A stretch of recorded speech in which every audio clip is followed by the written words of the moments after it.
السلام عليكم. السلام عليكم. عليكم السلام. حكيم أنا صعب ضغطي هروح للبيت. ولا حكيم عاش بي ابويا.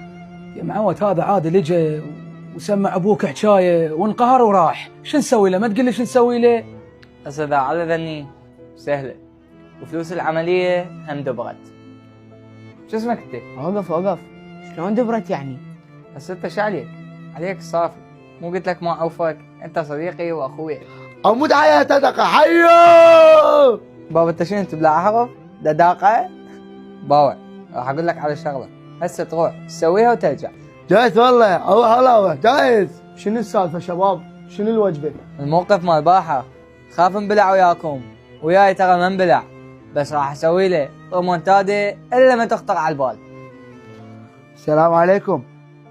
اهدل امي كنت اريد اسوريهم، اسوريهم بس هيدي امي لكم حلوه. ايه هسه صار صديقنا، تعال.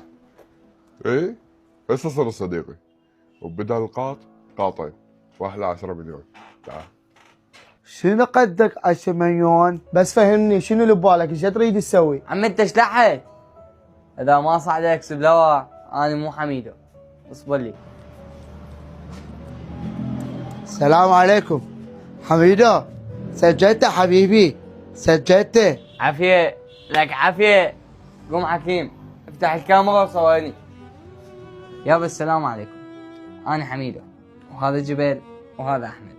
جبل يحتاج له عمليه زرع كلى، واحمد رجال من اهل الله. رحنا لواحد من المشاهير وقالوا هذا يساعد الناس، وكل شيء موجود بالادله والاثبات. تحبون تسمعوها؟ اعطيني تسجيلات. بس باعش دزيت له، باعش ناشين علينا.